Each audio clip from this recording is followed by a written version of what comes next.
Assalamualaikum warahmatullahi wabarakatuh. Perkenalkan, nama saya John Effendi. Saya dari kelas manajemen 19D dengan nomor pokok mahasiswa 194116060. Jadi di sini saya akan menyampaikan materi tentang obligasi.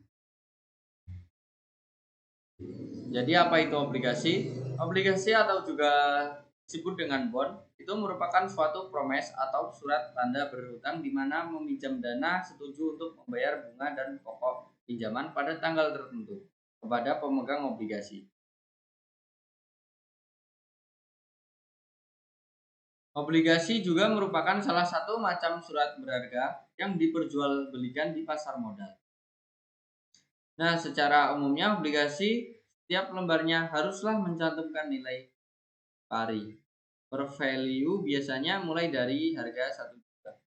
Jadi apa itu nilai pari? Nilai pari itu adalah nilai yang akan dibayarkan oleh penerbit obligasi kepada pemegang obligasi saat jatuh tempo. Obligasi juga harus mencantumkan harga jatuh tempo atau juga dibilang maturity obligasi. Nah, suatu obligasi harus mencantumkan suku bunga juga atau juga bisa dibilang kupon interest rate yang menunjukkan berapa persentase dari nilai per obligasi yang akan dibayarkan per tahun sebagai bunga. Selanjutnya, ada 4 jenis obligasi. Jadi, yang pertama itu ada obligasi pemerintah, yang kedua obligasi perusahaan, yang ketiga obligasi pemerintah daerah, yang keempat obligasi luar negeri. Selanjutnya, jenis obligasi berdasarkan kupon bunga. Jadi obligasi dengan tingkat suku bunga tetap atau juga bisa dibilang fixed rate itu adalah obligasi yang menawarkan tingkat suku bunga yang nilainya tetap sampai jatuh tempo surat utang tiba. Selanjutnya, obligasi dengan tingkat suku bunga mengambang atau juga bisa dibilang floating rate. Itu adalah obligasi yang menawarkan kupon yang biasa atau bisa berubah besarannya mengikuti indeks pasar uang. Adapun kupon batas minimal berarti kupon pertama yang ditetapkan akan menjadi besaran kupon minimal yang berlaku sampai jatuh tempo.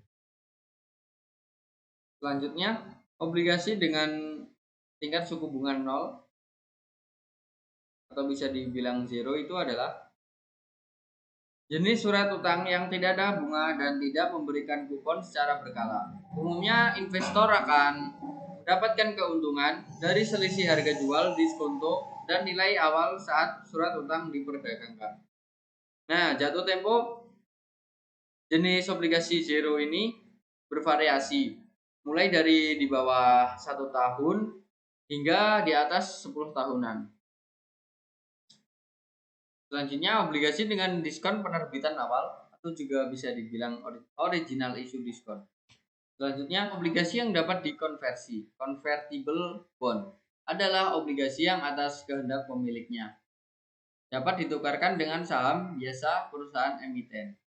Bagi perusahaan penerbitan obligasi dapat dikatakan sebagai penerbitan saham yang ditunda. Selanjutnya, obligasi yang diterbitkan dengan warrant adalah obligasi dengan opsi jangka panjang untuk membeli saham biasa emiten pada harga dan jumlah tertentu. Biasanya ini lebih tinggi dari harga pasar saat penerbitan warrant. Selanjutnya, seseorang yang akan membeli obligasi akan mencari informasi tentang harga, tanggal jatuh tempo, dan suku bunga yang ditawarkan.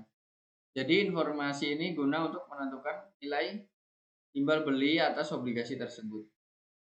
Selanjutnya di sini ada imbal hasil obligasi dihitung dengan 3 cara. Jadi cara yang pertama itu imbal hasil saat jatuh tempo, yield to maturity.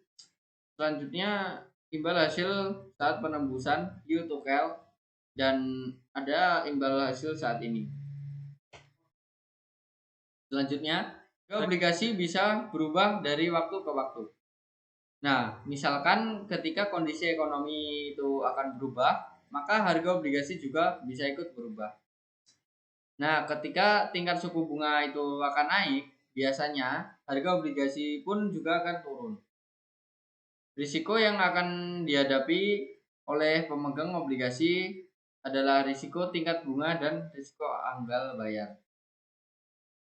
Obligasi akan diberikan peringkat oleh lembaga pemeringkat yang diakui seperti Moody's, Standard and Poor, dan di Indonesia ada PT Pevindo. Peringkat tertinggi adalah AAA dan terendah adalah D. Mungkin itu saja yang dapat saya sampaikan. Bila ada salah kata, saya mohon maaf yang sebesar-besarnya. Saya akhiri, nun walakulami wa wassalamualaikum warahmatullahi wabarakatuh.